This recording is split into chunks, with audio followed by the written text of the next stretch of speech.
Most important topic for investigatory project. जो आप investigatory project बनाएंगे, it is the part of your practical exam. आपके practical exam में lab manual और investigatory project को मिलाकर के 9 नंबर होता है, यानी 30 मार्क का जो प्रैक्टिकल होता है उसमें 21 आप जो होंगे वो लैबोरेटरी में at the time of examination आप रिटन वर्क में देंगे, और सिर्फ जो 9 नंबर होता है उसका कोई रिटन रिकॉर्ड नहीं होता, बल्कि आप रिकॉर्ड फाइल के फॉर्म में लैब नोटबुक बनाएंगे। इसमें एक्सपेरिमेंट, स्पॉटिंग और स्लाइड को और आपकी स्लाइड प्रिपरेशन को मेंशन करेंगे। और दूसरा जो इंपॉर्टेंट होगा वो आपका है क्या, इन्वेस्टिगेटरी प्रोजेक्ट। तो आपका जो इन्वेस्टिगेटरी प्रोजेक्ट है उसमें सबसे पहला जो है वो कैंसर। अब कैंसर का जब आप बनाएंगे तो इस कैंसर में सबसे पहले आप इंट्रोडक्शन देंगे कैंसर क्या होता है, और उसके बाद इसकी जो डिफरेंट फॉर्म होते हैं, डिफरेंट टाइप के कैंसर होते हैं, उनके बारे में लिखेंगे। यानी अगर कैंसर का आप पहले का टॉपिक बनाते हैं तो इसमें at least 5 different type of the cancer के बारे में बताएंगे। इसकी रोकथाम कैसे होती है, इससे कैसे बचा जा सकता है, इसकी थेरेपी क्या है, और लास्ट में एक इन्वेस्टिगेटरी रिपोर्ट जमा करेंगे। और उसमें आप ये 2020 से लेकर के 22 तक हो सकता है, या 2021-22 में हमारे देश में यूपी में कितने लोग कैंसर से ग्रसित थे, कितने लोग की डेथ हुई, ये डेटा आपको नेट से मिल जाएगा। उसके बाद दूसरा इंपॉर्टेंट टॉपिक शुरू होता है, दैट इज द एड्स। इसमें आप मोस्ट फेमिलियर है, क्लास 8 से लेकर के 11 तक इसमें कई बार आपने प्रोजेक्ट बनाया होगा, लेकिन वो हल्का फुल्का था। यहाँ पे इसको फुल फ्लेज फॉर्म में बनाना है। एड्स का वायरस की खोज कैसे हुई, इसका पूरा का पूरा डिटेल, इसकी लाइफ साइकिल क्या होती है, कैसे अटैक करता है, कौन सी सेल इसके लिए रिस्पॉन्सिबल होती है, और उसके बाद कब इसको कौन सा ऐसा दिन जो होता है वो वर्ल्ड एड्स डे के फॉर्म में सेलिब्रेट किया जाता है। हमारे देश में इस वक्त और पूरी दुनिया में इस वक्त इससे एड्स से रिलेटेड कितने आपके पेशेंट हैं, इसकी एक इन्वेस्टिगेटरी प्रोजेक्ट आप उसमें लगाएंगे। क्या सिम्टम्स हैं? पढ़ता हूँ कुछ। इसके बाद तीसरा टॉपिक आता है टेस्ट ट्यूब बेबी या इनफर्टिलिटी। आजकल सोसाइटी की मेजर प्रॉब्लम है, क्या हो गया, इनफर्टिलिटी। बहुत ऐसे कपल्स होते हैं जिनकी क्या होता है मैरिज के सेवरल ईयर तक क्या होता है कोई चाइल्ड नहीं होते हैं। अब उसमें क्या होता है, इनफर्टिलिटी प्रोग्राम की हेल्प से, टेस्ट ट्यूब बेबी की हेल्प से हम उनको एज ए पेरेंट क्या करते हैं, ट्रीट कर सकते हैं, यानी उनको हम पेरेंट बना सकते हैं। तो टेस्ट ट्यूब बेबी प्रोग्राम कब ये लॉन्च हुआ था इंडिया में, इंडिया की फर्स्ट टेस्ट ट्यूब बेबी का नाम, वर्ल्ड की फर्स्ट टेस्ट ट्यूब बेबी का नाम हमारे आसपास आजमगढ़ में है, बनारस में है, लखनऊ में है, दिल्ली में, नोएडा में 2-4 जो टेस्ट ट्यूब बेबी के फेमस सेंटर हैं उनका नाम और उनसे रिलेटेड जो आपका डाटा वगैरह मिलेगा वो आप क्या करेंगे, इस प्रोजेक्ट में बना देंगे। इसके बाद चौथा जो आता है डीएनए फिंगरप्रिंटिंग, बहुत ही इंपॉर्टेंट टॉपिक है। खास करके जो क्रिमिनल्स होते हैं उनके रिकॉर्ड को रख लिया जाता है। हमारे देश में भी चल रहा है, फॉरेन कंट्री जो मोर डेवलप कंट्री है वहाँ पे क्या होता है, जो क्रिमिनल्स होते हैं उनका क्या होता है, रिकॉर्ड पहले से स्टोर कर लिया जाता है।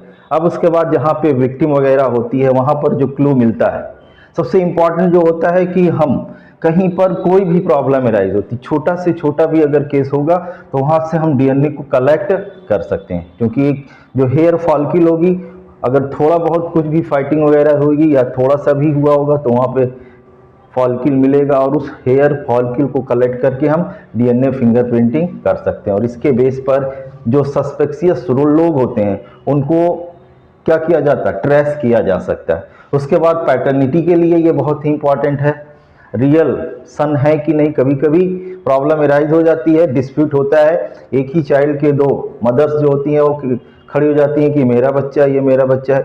इसको क्या करना, आइडेंटिफाई करने के लिए डीएनए फिंगरप्रिंटिंग की जाती। 3 मेन इसका सबसे इंपॉर्टेंट वर्क है। और तीसरा जो होता है इमिग्रेशन और इमिग्रेशन, या कोई क्लोज रिलेटिव है कि नहीं, कोई पता चला कि नेपाल से आकर के, पाकिस्तान से आकर के, बांग्लादेश से आकर के, दूसरी जगह से आकर के किसी फैमिली में रह रहा है, कैसे हम पता करेंगे, सब कुछ उसने बनवा लिया है। तो हम उसको डीएनए फिंगरप्रिंटिंग के बेस पर वो जिस फैमिली से बताएगा कि ये मेरे क्लोज रिलेटिव हो, उनका डीएनए फिंगरप्रिंट लेकर के हम उसको ट्रेस कर सकते हैं। उसके बाद बहुत से ऐसे पैटर्निटी के प्रोग्राम हुए, पोटेंटी के केस आए हुए हैं जिसमें रियल पेरेंट को पहचानने के लिए डीएनए फिंगरप्रिंटिंग का इस्तेमाल किया जाता है।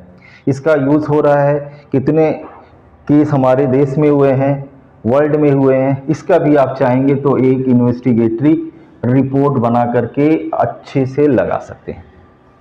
इसके बाद आता है ड्रग एडिक्शन। अब ड्रग एडिक्शन जो है आजकल बहुत ही चल रहा है, डिफरेंट टाइप के जो ड्रग्स हैं, कोकीन है, हीरोइन है, चरस है, गांजा है, अफीम है, जो भी है, इसके बारे में आप बहुत अच्छे से इसको बना सकते हैं।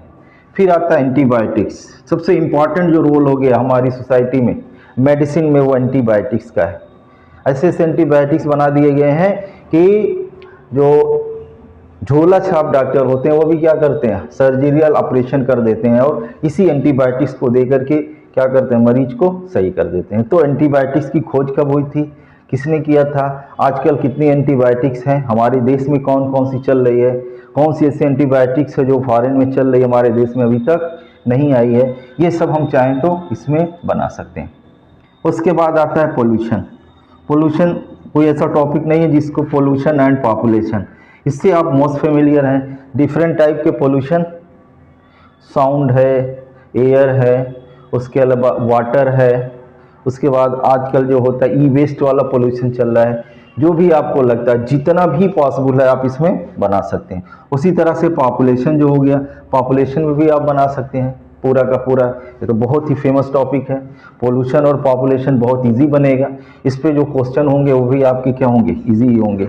उसके बाद होता है माइक्रोब्स इन ह्यूमन वेलफेयर। अब इसमें आपका जो होगा डिफरेंट टाइप के जो प्रोडक्ट बनाए जाते हैं ह्यूमन वेलफेयर के लिए, यानी आप कट से लेकर के अल्कोहल तक, अल्कोहल भी वेलफेयर के लिए थोड़े बहुत फॉर्म में कर ही सकते हैं। उसके बाद ईस्ट की हेल्प से जो कुछ हमको बनते हैं, डिफरेंट टाइप के जो आपके केमिकल्स बनाए जाते हैं, सिट्रिक एसिड हो गया, मैलिक एसिड होगा, फार्मेरिक एसिड हो गया, बड़े पैमाने पर जो भी हमें माइक्रोब की हेल्प से मटेरियल ऑब्टेन होते हैं उसको भी हम क्या कर सकते हैं, बना सकते हैं। और ये चैप्टर नंबर 8 में इससे रिलेटेड आपको टॉपिक मिल भी जाएगा। उसके बाद होता है यूजफुल प्लांट एंड एनिमल। इसका भी बहुत अच्छा प्रोजेक्ट बन सकता है। पहले यूजफुल प्लांट जो आपके हैं, जो भी आपके ट्रेडिशनल प्लांट हैं, आपके पहला ही आपका क्या हो गया, टर्मरिक से शुरू करेंगे और जितने भी आपके हैं, और उसके बाद एनिमल, जितने भी डोमेस्टिक एनिमल हैं उनके बारे में एक लंबा लिस्ट है, बहुत एक एक के बारे में क्या उसका यूज़ है, कैसे कर सकते हैं, इसका भी प्रोजेक्ट बहुत अच्छा बन सकता है। फिर उसके बाद आता है H1N1 स्वाइन फ्लू।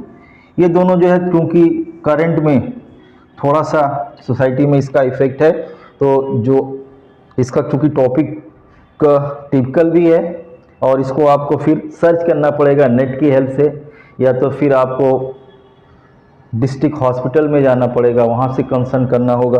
तो ये जो दोनों टॉपिक है ये भी अच्छा टॉपिक है, जो लड़के इसमें बनाना चाहते हैं, जो कुछ करना है, अगर आपको थोड़ा सा इंटरेस्ट पैदा करिए और अच्छा नॉलेज अगर आपको लेना है तो आप इबोला वायरस के बारे में पता कर सकते हैं और H1